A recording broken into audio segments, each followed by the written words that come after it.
ሸገር ካፌ ሸገር ካፌ ሸገር ካፌ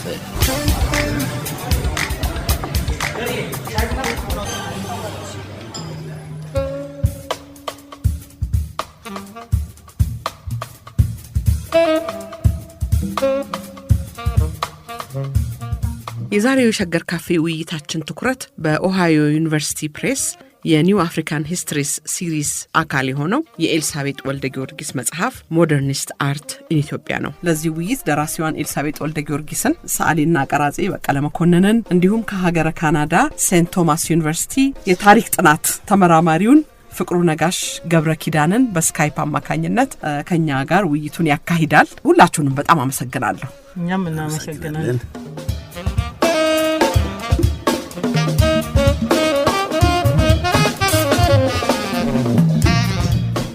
ስር ነቀል በሆነ መንገድ የኢትዮጵያን የማህበራዊ የፖለቲካ የኢኮኖሚ ለውጥ ያመጣ ነው አይደለም ይባላል። 66 አብዮት ይሄ መጽሐፍ ከዛ በኋላ ባለው ስራዎች ላይ እነዚህ ነገሮች ተንጸባርቀዋል ወይ ነው አይደል ጥያቄው? አሁንም ቢሆን እንግዲህ አብዮቱ ሌላ መንገድ ይወጣ ማለት ነው። ይሄ ኮሎኒያል ኮንሽንስ ምናምን የሚለውን ያው ተማሪ ማህበር በሚሄድ ታሪኩ ልጅ ውስጥ አንገባም በሚሄድበት ሄደ። ደርግ መንግስት መጣ። የደርግ መንግስት ደግሞ የወሰደ ግን ዋናው ነገር ማለት የምፈልገው ሰሞኑን ደግሞ ኮንስቲቱሽኑን ሲመለከት ነበር። ከ31 ጀምሮ የነበረውን ኮንስቲቱሽን ለመጀመሪያ ጊዜ የደርጉ ኮንስቲቱሽን ነው ካፒታሊዝም ኢምፔሪያሊዝም ምናምን ያል ካፒታልን የሚጨፈጭፈው። ሌሎቹ ኮንስቲቱሽኖች እንደዚህ አላደረጉም። ስለዚህ አንድ ፖዚቲቭ ነገር ነው ብዬ አሰብኩኝ። ግን ለማንኛውም መጽሐፍ ላይ አላካተትኩም። ግን ከአብዮቱ በኋላ ምን መጣ? እሱ በቀለ እንግዲህ ዋና እነኛ አጠገቤ ስለነበሩ ጌታ ነበር፣ በቀለ ነበር፣ ኤልሳቤጥ አብቶወልድ ብዙ ሰዎች ረድተውኛል። የተለያየ ኢንተርፕሬቴሽን ነው የሚሰጡት አርቲስቶቹ በአጠቃላይ። ወይ እኔ አልነበርኩኝም አልሰራሁም በዚያ ጊዜ እኮ እኔ ምንም አልሰራሁም ምናምን ስለሚባል በጣም አስቸጋሪ ነበር ነገሮችን አሰባስቦ ለማቅረብ በጣም አስቸጋሪ ነበር። ስለዚህ ምንድነው ያረኩት? ሁሉንም አመጣሁ። ሁሉንም ኢንተርቪው ያረኩት ነው። እንትና እንደዚህ ሲል እንትና ደግሞ እንዲህ ይላል ምናምን የራሴን ኮንክሉዥን አመጣለሁ ከዛ በኋላ እና በቄሱ ላይ ብትናገር ጥሩ ነው። ግን ዋናው የወሰድኩት የትምህርት ቤቱን ኮሌክሽን ነው። የትምህርት ቤቱ ኮሌክሽን ግራጁዌቲንግ ተማሪዎች ሰርተው የሚተውት አለ በየአመቱ እሱን ወስጄ ነው እና ያ ጊዜ ምንድን ነበር የሚያንጸባርቀው? ከተማሪዎቹ ማየው ምንም አይነት የፕሮፓጋንዳ ስራ አይሰራም ነበር በእነኚህ ሰዓሊዎች። የሚሰራው ምንድነው? እነኚህ ጀግኖች እንደ ጣይቱ ምኒልክ ኃይለ ሥላሴ ጀግና ነበሩ። የተደመሰሰው ታሪክ ስለሆነ ወደ ኋላ ከጣይቱና ከምኒልክ በፊት ወደ ቴዎድሮስ ወደ ዮሐንስ አሉላ እነሱ ነበሩ የሚሰሩት።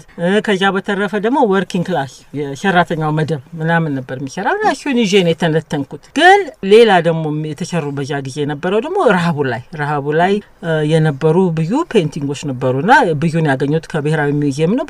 በጣም የሚገርሙ አይነት ገብረ ክርስቶስ ደስታ ራሱ ሰርቷል የሚገርሙ አይነት ፔይንቲንጎች። የረሃቡን ጊዜ ብቻ ከደበበ ሰይፉ ግጥሞች ጋር ከስዩም ወልዴ ጽሁፎች ጋር አገናኝቼ በተለይ ከአክሱም ጫፍ አቅማዳ ሚላት የደበበ በሰይፉ በጣም በቃ ታችኝ የሆነ እሱና እነኚህን ግጥሞች ከረሃቡ ጋር እያመሳከርኩ ሌሎቹንም ስዕሎች ደግሞ ከሌሎች ግጥሞች ጋር ከሌሎች ጽሁፎች ጋር እያገናዘብኩ አመጣ። እንግዲህ ያን ጊዜ አስተሳሰቡን በጣም የተለያየ ነገር ስለነበር ብዙ ነገር መመልከት ነበረብኝ። ጽሁፎች ሊትሬቸር በዓሉ ግርማን ኦሮማይ ምን ለማለት ነው በዛ ጊዜ የተጻፈው ሊትሬቸሮች በሞላ በቃ ሚኮንን እንደዚህ ሆነ ተገለው 30 ሺህ ሰው ተገለው በቀሽብር ሞተው ምናምን የሚለው የበዓሉን ግርማ ኦሮማይ ደግሞ ሲታነብ ህይወት ነበር፣ ፊያሜታ ነበረች፣ ፍቅር ነበር አይደል? ያ ሁሉ ነገር ግን አይገለጽም ጭራሽ። እና ያንን በማምጣት ኪነቶችን በማምጣት ኤልሳቤጥ አብቶወልድ በተለይ በዛ ላይ ቢገረታኛለች። የሙዚቃን ታሪክ በማምጣት የሮሃ ባንድ ራሄል ዮሐንስን በማምጣት እና ጊዜው ደግሞ እንዲህ አይነት ግሩሽ በጣም መጥፎ ጊዜ ቢሆንም ማአጃንች ታውቂዋለሽ እናንተ መናገር አለባችሁ። በሌላ በኩል ደግሞ ህይወትም ነበር፣ ይጉቢ ነበር፣ ጭፈራ ነበር እና እሱን ሁሉ አያይዤ ነው ያመጣሁት። ስለዚህ በቀለሱ ላይ መናገር ይችላል ብዙ ተነጋግረናል። አንቺም ደግሞ አብዮቱ የእይታ ጥበብን ተጠቅሞበታል። ህብረተሰቡን ለመቀስቀስ ሙዚቃውም ቲያትሩም በጣም ሰፊ የፖለቲካ ንቃት አካል አድርጎ ተጠቅሞበታል። በተለይ እይታው በደንብ ይመስለኛል እንዴ ሀሁ በስድስት ወር እነኚህ ሁሉ የወጡት ያኔ ጸጋይ ስራዎች ወጡት። ከዛም በኋላ ደግሞ በየቦታው የምናያቸው የማርክስ ሌኒንና የኤንግልስ ስዕሎች በየወረዳው የተሳሉበት ጊዜ ነበር አይደል? በቃ መጀመሪያ ቆንጆ ነው ያልኩበትም አንዱ ምክንያት የመጣሽውበት መንገድ ብቻ ሳይሆን ስፔሲፊካሊ ይሄንን ጊዜ ራሱ ትልቅ የብዙ ሰው አንድ ጄኔሬሽን እድሜ ነው ያ ምንም እንዳልተሰራ ሊያልፍ ነበርና በተቻለ መጠን ጥሩ ትንተና ተደርጎ እሷ ነው ብላ ማመነችበት መንገድ የሰበሰበቻቸው ሪሶርሶች ተመስርታ ወደዚህ ደረጃ ወደዚህ ፕላትፎርም ማምጣቷ ትልቅ ነገር ነው ያልኩት ለዛ ነው። ለምንድነው ፎርማቲቭ የሆነ ትንተና ነው የለመድ ነው ወይም ስናደርግ የቆየ ነው which means ትምህርት ቤት የነበር ነው ከትምህርት ቤት ፕሮዳክሽኑ ወጥቶ የሚያየውና የሚጠቀምበትም ተወሰነ ማህበረሰብ ነው የተወሰነ የአርት ኮሚኒቲ ነው ያለው። በዚህ መሀል ያለው ንግግር በምን ላይ ተመሰረተ ነው እንዳልኩት በፎርማቲቭ የሆነ ልክ ምንድነው ሚዛኑ እንደዚህ ፐርስፔክቲቭ ፕሮፖርሽኑ ምናምኑ ቀለሙ ሙቀቱ ቅዝቃዜው እየተባለ ፎርማቲቭ የሆነ ትንታኔ ነው ያለው። እዚህ ጋር ስንመጣ ወደ ህይወት ውስጥ ወስዶ በበቀለበት ከባቢ ምህዳር ተብሏል ዘንድሮ ኢንቫይሮንመንት አይደል በበቀለበት ምህዳር ውስጥ ለመተንተን የተደረገው ፖለቲካዊ ኢኮኖሚያዊ ምናምን የሚባለውን በሙሉ አያይዛ ነው ያመጣችው። ምንም ትበል መባሉ ለኔ ትልቅ ነገር ነው። ከዛ በኋላ ማንንም በፈለገ መንገድ ላይ ይችላል እኔ ላልስማማ እችላለሁ ከሌላ ይስማማ ይችላል ዳዝማታ ነገር ግን ጉዳይ ሆኖ እንዳልኩት በዚህ መንገድ ተተንትኖ የመጣው ለመጀመሪያ ጊዜ ነው የለመድነው ፎርማቲቭ የሆነ ስቱዲዮ ትንታኔ ነው እና ብዙ ነገሮችን ያነሳችሁ እዛ ላይ መወያየት መከራከር ጤነኛ ነገር ነው። አይሆንም በዚህ ብሎ መጻፍ ጉባኤ ዘርግቶ በዚህ ይሆናል ብሎ መከራከር ለዚሁ ነው የተጻፈው እና በዛ ሰዓት እንግዲህ ወደ ጊዜው ስንመለስ ፖስተር አርት በዛ ጊዜ ነው የመጣው እዚህ ፖስተር ነው ወቅናው ያን ጊዜ ነው እዚህ ሀገር ውስጥ ፖስተር ነው ከቪዥዋል አርት አንድ ሚዲየም ሆኖ አንድ ዘውግ ነው በአማርኛ እንደሱ ወዲያው ታይቶ ወዲያው የሚቀሰቀስ ወዲያው የሚያነሳሳ ወይ የሚያሳስን ወዲያው ነገር እዚህ ተለመደና ብዙ ልጆች ገንዘብ ያገኙበት ነበር። እሱን ነበር ብዙ ጊዜ ዲማንድ የሚያደርገው መንግስት ለየትኛው መንግስት ለራሱ ጉዳይ አርትን ወደ አንድ ጎን ይቆጥታል አርቲስቱ ወደ ሌላ ጎን ይቆጥታል የተለመደ ነው። እንደዛ ይሰራበት ነበረ። የመድረክ ገጾ የመሳሰሉ ሷሪዎች ተመርጠው ለእንዲህ ያለ ጉዳይ እንዲህ ያለ ኤግዚቢሽን እንዲህ ያለ ምናምን ቢባል ያው ያለውን ሰው ሰብሰብ አድርጎ እንድትሰሩ ይባላል። አለበለዛ መሞት ካለ ወዲያው ይሰራል። ተደፋሮች ሰዎች ትግላችን የሚናገረው ትግላችን ፍቅራችን እየተባለ እዛው ውስጥ እንደተባለው ሌሎች አይነት ነገሮችም ያው ይሰራሉ። እሷም እንደጻፈችው ማለት ነገሮች ዲሰርቴሽኑ ላይ ጽፌው ነበር ግን እዚህ ላይ ለማምጣት ሁሉን ነገር ለማምጣት አይቻልም። ሁሉን ነገር መጻፍ ያለው ነገር አርት ካመጣሽ ደግሞ የፖስተር አርትን ቲዮሪ ደግሞ አጋጥመሽ ማምጣት አስፈላጊ አይደለም እና አላመጣሁት ጭራሽ አውቄ የሸረሽኩት ትንሹን ችግር ነው ያለው። እዚህ ላይ ሐሳብ ካለ ጨምር። እሺ አንድ ፋሲኔት የሚያደርገኝ ነገር ብዙም ጊዜ ለብዙ ሰው ምን ይመስለዋል ይሄ ዲክቴተርሺፕና ስነ ጽሁፍ ስነ ኪነት አብረው የሚሄዱ ለብዙ ሰው አይመስልም። ግን እንዲያውም ዲክቴተርሺፕ ሲኖር አርት ትልቅ የብዙ ነገር መገለጫ ይሆናል። ነጻነትም ለፕሮፓጋንዳ መሳሪያ ይሆናል እና ምናልባት አሁን ያለንበት ጊዜ የፌስቡኩ የምናምኑ ስለ አርት ያለን አመለካከትን የበለጠ ሳያወሳስበው አይቀርም። በአንጻሩ የደርግ ጊዜ አርትን የበለጠ አፕሪሼት እንድናረግ ይሄ ደግሞ ይሄ ናሽናል አይኮንስ ደግሞ ብቅ እንዲሉ ሁላችንም የምናውቃቸው ሁላችንም የምንሰማቸው ሁላችንም የምናነባቸው ሰዎች የተፈጠሩበት ጊዜ ይመስለኛል። ዱቦይስ ደግሞ ያመጣው ከዚህ ጋር ትንሽ ላገናኘውና በእርግጥ በአሁን ጊዜ ዱቦይስ አልነበረም ግን ዱቦይስ አርት የህዝቡን ጥቅም አድቫንስ የማያደርግ art for its own sake የሚለው ነገር ለዱቦይስ አይዋጥለትም ነበር እና he was very critical of ይሄ የሃርለም ሬኔሳንስ ራይተርስ ብዙዎቹ እንግዲህ አንባቢዎቻቸው ነጮች ናቸው። እንግዲህ ያንን ስፒክ ኢዚ በጣም ይሄ ኢንደልጀንት የሆነ ካልቸር የነበረበት ጊዜ ነው። ዱቦይስ ያ አይዋጥለትም ነበር። ዱቦይስ የሚፈልገው ልክ የደርግ አይነት አርት ነው። የህዝቡን የሀገሩን እንትን ፕሮሞት ያው ይሄ ለአፍሪካን አሜሪካንስ መሆኑ ነው የነሱን ኢንትረስት የነሱን ሲቪል ራይትስ ሁማን ራይትስ እሱን ፕሮሞት ማድረግ አለበት ነበር የሚለው አርት እና ደርግና ዱቦይስ እንደሚያገናኛቸው ነገር ቢኖር ያ ነው ለማለት ነው። እውነት እንትን እኮ አለው ሳብስታንስ አለው ይሄ ሐሳቤ ይሄ ቲንኪንግ ግን እንዴት አርት ይሁን የሚለው ጉዳይ ላይ ለከከሌኒ ግባው ከሌ ማይንድ ጋራ ኮምፕሮማይዝ የማረጉ ነገር ነው እንጂ ችግሩ አወጣጡ ፕሮዳክሽኑን እንዴት ነው ፈጥረው እንዴት ነው ኢንተርፕሬት ማድረገው የሚለው ነገር ላይ ነው እንጂ ክፋት ያለ አይመስለኝም። ይሄ ሐሳብ ሁሉም ሰው ደግሞ አብዛኛው ከዳው የመጣ ነው ሳሊውም በዛ ጊዜ የነበረው በአብዮቱ ዘመን የነበር ነው እና ምንድነው ሽሽት ጥሩ አርጋ ጥፋለች ጀርባ መስጠት ለዛ አይዲዮሎጂው ነው እነዚህ በካድሬዎቹ በኩል የሚለፈፈው ይሄንን አድርግ ሲባል ደግሞ ሰው በዛ መንገድ አያረግም እና ከሱ ሽሽት ከሱን ጀርባ ለመስጠት ለሱ ፈጽሞ ከዛ ውጪ ስኬፒስት መሆን ወደ ሌላ ነገር ማየት ጀርባ መስጠት በቃ ሁሉን ነገር በዛ ሰዓት ይጠላ ነበር ይታወቃል ምን ነው ነገር ነው ብዙ ጊዜ አይደለም ያለውን ፕሮፓጋንዳ እንዳለ ከነምናምኑ ነው በፍጹም ጀርባ መስጠት እና በዚህ በኩል አልፈልግም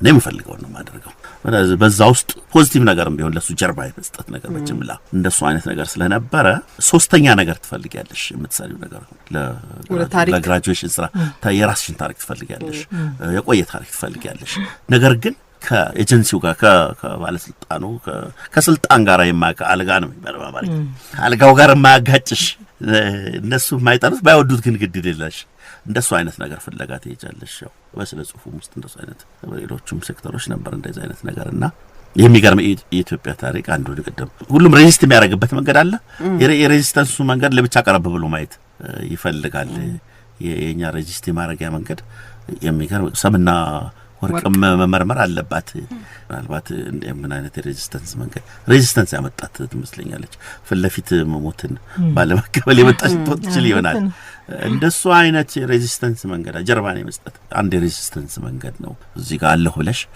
ዞረሽ ምላስሽን ማውጣት አይነት ያምሻ እንትናለች አይደለም እንደሱ አይነት ነገር ነበር በደርግ ትምህርት ቤት ጊዜ ነገር ግን በደንብ በጀት ነበር በደንብ ድጋፍ ነበር ምን እናርግላችሁ ነበር ካደረግሽው ይተረግልሻል እንደሱ አይነት ነገሮች ነበሩና አዳዲስ ነገሮችም ኢንጀክት ተደርገው ነበር በየነሽና ቴክኒኩ ነሹ በቃ ይሄ እነኚህን የግራጁዌቲንግ ስራዎች ነው ያየሁትና ያው እነኚህ ስራዎች ናቸው በቃ የተነተንኳቸው ይዛውስጥና አይ ቲንክ በጣም ኃይለኛው ቻፕተርም ይመስለኛል እሺ ምናልባትም ስላልነበርኩ እንደሆን በደንብ ሌላውን ደግሞ ታሪኩን በየጊዜው ያጠናውት ስለነበረ ይሄኛውን ስላልነበርኩ በጣም በጥንቃቄ የሰራሁት ነው ግን በጣም ፋሲኔቲንግ የሆኑ ስራዎች በዛ ጊዜ የወጡ ስራዎች በተለይ ረሃቡ ላይ ተሰርተዋል ግን አሁን ምንድነው ማለት የፈለኩት እንደገና ይሽ እንትኑ ሪቪው መጣውን ለፕሬሱ ሪቪው መጥቶ ሲሰሩት ቆንጆ ስራ ነው በጣም መጽሐፉ በጣም የሚገርም ስራ ነው ምናምን ይላል በተለይ ይላል ይሄኛው የደርጉ ጊዜ የኢትዮጵያ የሄደችበትን ረሃብ ድህነት ጦርነት ምናምን የሚያሳያሽ ነጩ እንደገና ሲተነትነው እያው ውስጥ ይከተሻል መልሶ ምንም እንኳን ከዛ ማውጣት ብትፈልጊም እያው ውስጥ ይከተልና እነኚህ ነገሮች በጥንቃቄ ማየት ያስፈልጋል ለማለት ነው እንደው የቅኝ ግዛታዊነት አስተሳሰብ የሚለው ላይ ብዙ ስለተሰራበት ብዬ ነው በዚህ በመጽሐፍ ዓለም አቀፍ የሆነው የቅኝ ግዛታዊነት አስተሳሰብ የተመሰረተበትን የእውቀት ስርዓት ወይም አደረጃጀት ይዘን የአፍሪካን የወደፊት እጣ ፋንታ የሚወስን የእውቀት አደረጃጀት ለመገንባት ይቻላል ወይ ከዛ እንዴት ነው መላቀቅ የሚቻለው አንድ ቦታ ያየሁት ነው አፍሪካ የራሷን የወደፊት ለመበየን ለሀገር በቀል እውቀት ከፍተኛ ቦታ መስጠት የሚችል ሰው ከቅኝ ግዛት አስተሳሰብ ነፃ የሆነ ሰው ነው የሚል ነገር ኮንሺየስሊ ራሱን ዲኮሎናይዝ ያደረገ ህዝብ ነው ይሄንን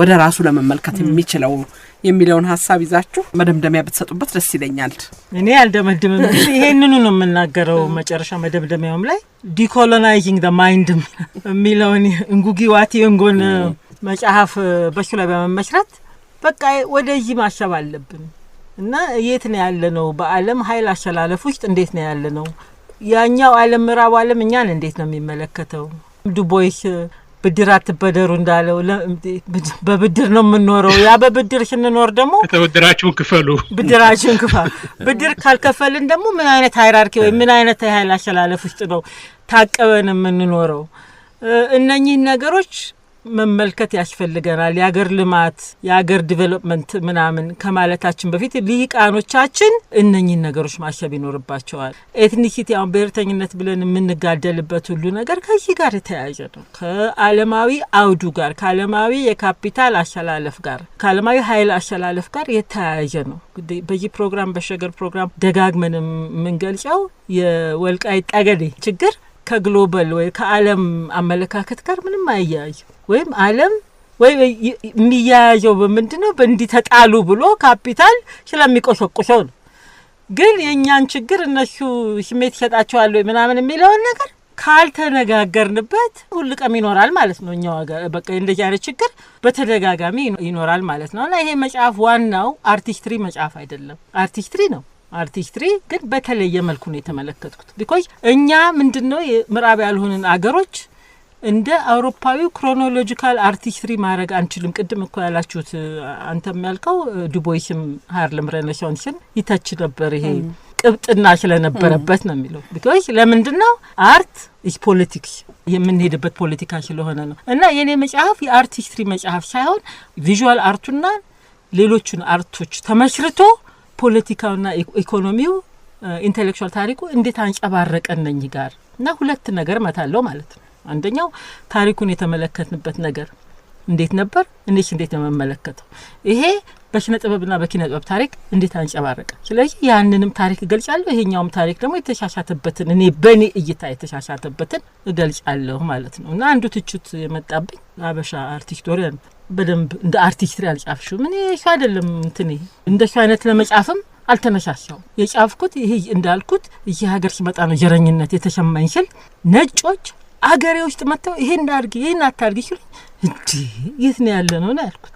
እነኛ አይነቶች ነገሮች ነው ማብላላት የፈለኩት እና ይሄ መጽሐፍ ይሄን ነው ያደረገው። በቂና ፍቅሩ እንዲጨምሩበት ነው። እዚህ ላይ በቅርብ ቀን CNN የቢዝነስ ሪፖርት ላይ ያየሁት ነው። በ2015 ሺ ጂንፒንግ የ10,000 መንደሮች ፕሮጀክት የሚል ዲጂታል ቴሌቪዥን በአፍሪካ ውስጥ ወደ እነዚህ መንደሮች 10,000 መንደሮች ለማዳረስ የተደረገ ፕሮጀክት ነው። እንግዲህ ቻይና እኛ የምናውቀው ቻይና በልማት አጋዣችን ኢንፍራስትራክቸር ላይ ደጋፊያችን የምንለው ቻይና ወደ ሶፍት ፓወር እየተሸጋገረ ነው። ምንም እንኳን የጻፉትንም ሰዎች ኢንቴንሽን ወይንም ፍላጎት ወይንም ሀሳብ ብረዳም፣ ነገር ግን ይሄ ደግሞ እውነታ ነው። በትርጉም ፊልም ያቀርባሉ። በትናንሽ መንደሮች ውስጥ ወደ ዲጂታል ለሚደረገው ዝግጅት እርዳታ ለማድረግ ነው ሀሳቡ፣ ትልቁ ሀሳብ። ነገር ግን እነኚህ የራሳቸውን ፕሮግራም ዳብ እያስደረጉ በእነዚህ መንደሮች ውስጥ ያሰራጫሉ። የቴሌቪዥን ጣቢያዎችን በባለቤትነት ይዘዋል በብዙ ቦታ፣ ዛምቢያ፣ ሩዋንዳ፣ እንደዚህ ሌሎች ቦታዎች ውስጥም እና ምናልባትኛ የቅኝ ግዛት አስተሳሰብን ከአውሮፓና ከአሜሪካ ብቻ የምንጠብቅ ከሆነ ካፒታል ያለበት ቦታ ሁሉ ዞሮ ተመልሶ ወደዚሁ መምጣቱ አለመቅረቱን ማሰብ ይገባል ብዬ ስላሰብኩ ነው። ወደ ፍቅሩ ልወርውረው መሰለኝ ይሄንን። እሺ እኔ እንግዲህ ወዴት እንሂድ ለሚለው አሁን አንቺ ካልሽውና ቅድም ከጠየቅሽው ጋር አስተካክዬ ማለት የምፈልገው አንደኛ እልሳም ከምትለው ጋር አብሮ መሄድ ኮሎኒያሊዝምን የበለጠ ኢንተሮጌት ማድረግ አለብን፣ የበለጠ አንደርስታንድ ማድረግ አለብን። በተለይ በኢትዮጵያ ኮንቴክስት እኔ ራሴን የምጠይቀው ነገር አለ። ለምሳሌ የጣሊያን ወረራ እኛ ጋር ያመጣው ጉዳት እስከ ግማሽ ሚሊዮን ህዝብ ሞተ፣ ብዙ ቤቶች ተቃጠሉ፣ ብዙ ከብቶች አለቁ። ያ እንደዚያም ሆኖ እኛ ለ5 ዓመታት በጣሊያን ተወረርን እንጂ ተገዛን አንልም። ግን ያን ኢፌክቱን ደግሞ ስናየው ኬንያ ላይ ከነበረው እልቂት፣ ሱዳን ላይ ከነበረው እልቂት በኮሎኒያሊዝም ጊዜ ማለት ነው የበለጠ ነው። እና አክቹዋል ኢፌክቱን በተለይ የዚህ የማቴሪያል የሁማን ይሄ የጄኖሳይዳል እንትኑን በምናይበት ጊዜ እኛ ጋር የነበረው የጣሊያን ወረራ አሳንሰን ማየት የለብንም እና ኮሎኒያሊዝምን እንደገና መልሰን ኢንተሮጌት ማድረግ አለብን። ደግሞ ማሳነሱ ደግሞ የጣሊያንን ሞራል ግራውንድ ባሳነስ ነው ቁጥር የሚጠቅመው ጣሊያኖቹን ወይ ደግሞ አውሮፓኖቹን እንጂ እኛን አይደለም። እና ምን ለማለት ነው የፈለኩት በአሁን ጊዜ ራሱ የኤጁኬሽናል ሲስተሙ ዩኒቨርሲቲ ውስጥ የሚሰጠው ትምህርት ሊበራል አርትስ ኮሎኒያሊዝም ምንድነው፣ ራሱ ኤትኒሲቲ ማለት ምንድነው፣ ይሄ ፖለቲካ ካድሮች እንደሚነግሩን ሳይሆን እንዴት አድርጎ ኮንስትራክት እንደሆነ፣ ሬስ ማለት ምንድነው። አንፎርቹኔትሊ ኢቭን በቀኝ ግዛት ገዙ እንግዲህ ፎርማሊ ማለት ነው አፍሪካ ሀገሮች ስለ ሬስ ያላቸው ኮንሰፕት የተወሳሰበ አይደለም። የጂም ክሮ ሬሲዝም ነው አንደርስታንድ የሚያደርጉት። ሬስ በምን አይነት መንገድ የነሱን ኢኮኖሚ፣ የነሱን ሶሻል ሪሌሽን፣ የነሱን የበታች ስሜት እንደሚያንጸባርቅ አያውቁም። አሁን በቅርብ ለምሳሌ የኢትዮጵያ አየር መንገድ ደብረ ዘይት ላይ በተከሰከሰ ጊዜ ወዲያውኑ የኒውዮርክ ታይምስ ያለው ምንድነው ኢንኮምፒተንስ ነው።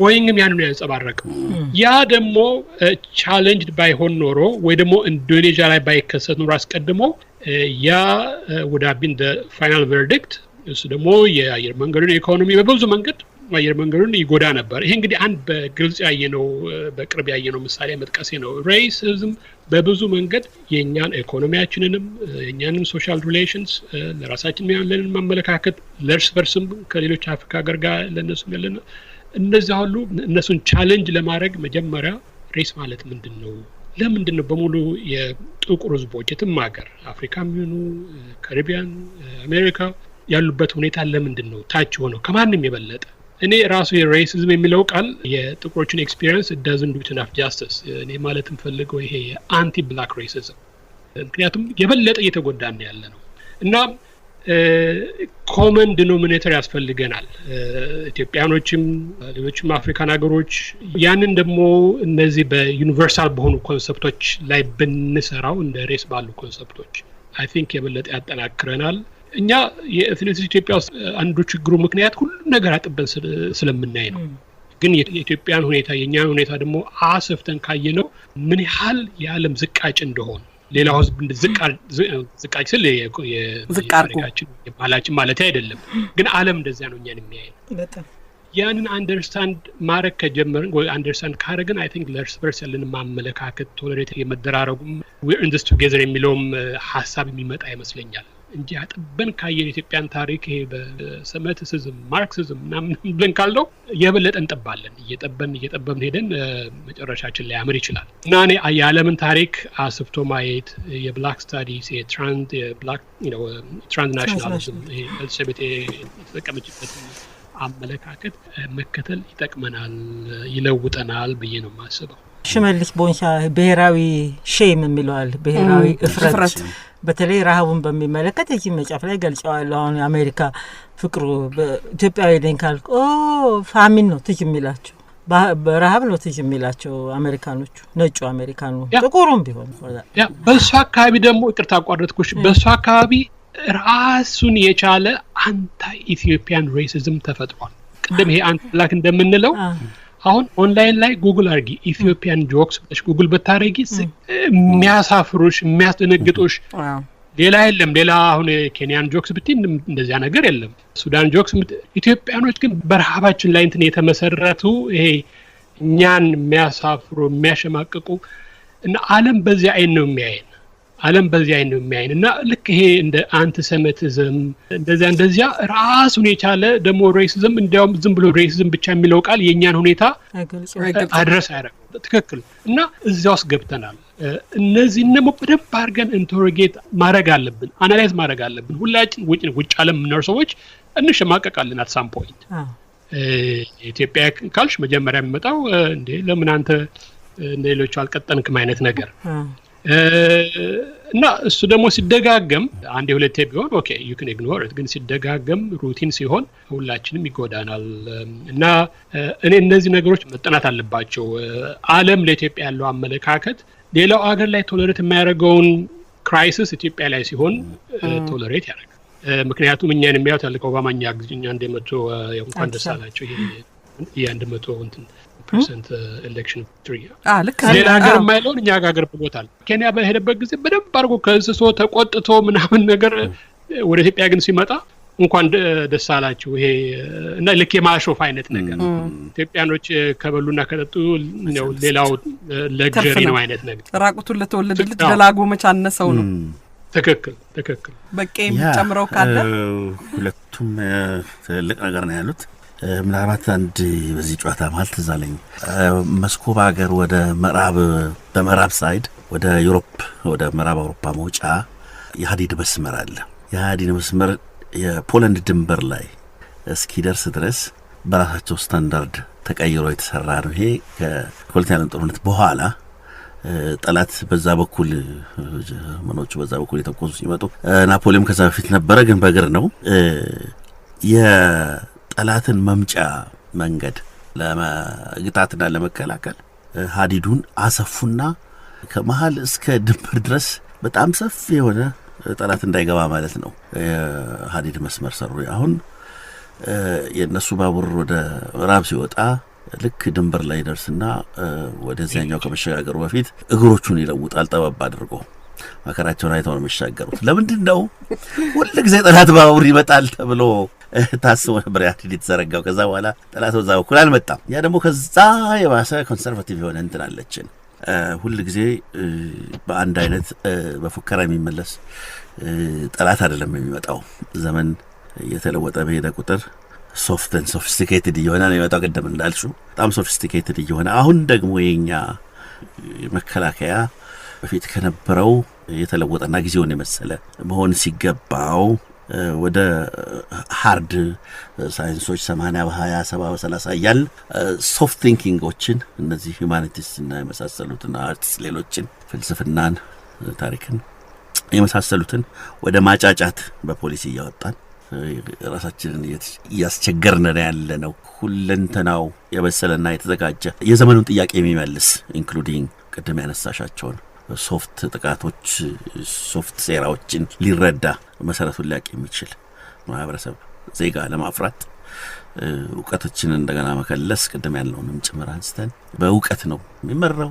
እንዳልኩት ሶፊስቲኬትድ የሆነ ከፉከራ የዘለለ የረቀቀ ነው እና እውቀታችንን ገበታ መፈተሽ አለብን። ከዓለምን ነጠል ማለት አይደለም። ቅድም አስሬ ስናወራ የዓለምን የስልጣኔ ትሩፋት አንቋደስ ማለት አይደለም። ነገር ግን በሌሎች ታስረን ዝም ብሎ ሰርቶ በላ የኢንጂነሮች ሀገር ብቻ ወይም የሐኪሞች ሀገር ብቻ ወይም የሂስቶሪያኖች ሁሉ ያስፈልገናል። አንደኛው ላይ እውቀት መስመር ደፍቀን ሌላውን በማስፋፋት ሀገራችንን ልንገነባም ከመጪ አጥቂም ይሁኑ ጠቃሚ አስተሳሰቦች መርጠን ራሳችንን የምንገነባ ሰዎች እንደሆነ አይጠቅመንም እና እሱን ማየት አለብን። እንደገና በእውቀት ለመኖር በእውቀት ለመመለስ ኤልሲ እንደገና አሁን በቀለ ስላነሳውን የመጨረሻው ቻፕተር የመነኞቹ አርቲስቶች በሚላለፉት 10-15 ዓመታት የተሰሩ ስራዎች ናቸው። ከነበቀለ ዳይሜንሽን ግሩፕ ጀምሬ ከአዲስ አዳዲሶቹ አርቲስቶች እና ምንድነው እንትን ያለፈው በተለይ 6-7 ዓመታት የልማታዊ ስነ ጥበብ እየተባለ በቃ ትምህርት ስነ ጥበብን በአጠቃላይ አውራው ኢህአዴግ አሁን ያለው ኢህአዴግ ሳይሆን አውራው ኢህአዴግ ልማታዊ ስነ ጥበብ እያለ የመጨረሻ ድምጥማጡን አጥፍቶታል። ጭራሽ ስነ ጥበብም ኪነ ጥበብን እና እንዳናስብ በብሔር ብሔረሰብ ቀን ብቻ የሚደረግ ብሔሮች ላይ ብቻ የሚደረግ ኪነ ጥበብ የብሔር ዘፈንና እስክስታ ብቻ ላይ የሚደረግ ኪነ ጥበብ የብሔርን ታሪክ እንኳን ወይ የብሔርን ጭቆና በደንብ እንዳናስብ ያደረገን የኢህአዴግ ልማታዊ ስነ ጥበብና ኪነ ጥበብ ነው። ላለፉት 10 ዓመታት ትምህርት ቤቱንም ፈጣሪውንም የገደለ እና ይሄ በደንብ አስበንበት ምን ማለት ነው ስነ ጥበብ ኪነ ጥበብ ምን ማለት ነው ብለን እንደገና ከቅድም ካመጣናቸው ጥያቄዎች ጋር ያያመድን የትምህርት ስርዓቱን በዛው ልክ መቀየር አለበት ብዬ ገምታለሁ። አይ ቲንክ በስነ ጥበብ ትምህርት ቤት ተጀምሯል። እንግዲህ ሌላው ቦታ እንዴት እንደሆነ አላውቅም፣ ግን ስነ ጥበብ ትምህርት ቤት በአንዳንድ እኛ በምናስተምራቸው ነገሮች ተጀምሯል። ወደፊት ሌላውም እንደሚቀጥል ተስፋ አደርጋለሁና በዚሁ ብንጨርሰው ጥሩ ይመስለኛል። እንግዲህ ሁላችሁንም አመሰግናለሁ። ኤልሳቤጥ ወልደ ጊዮርጊስ፣ በቀለ መኮንን ከሴንት ቶማስ ዩኒቨርሲቲ ከካናዳ፣ ፍቅሩ ገብረ ኪዳን ሁላችሁንም አመሰግናለሁ። አድማጮቻችን ከኛ ጋር ስለነበራችሁ ከልብ አመሰግናለሁ። እኛም እናመሰግናለን። በጣም አመሰግናለሁ።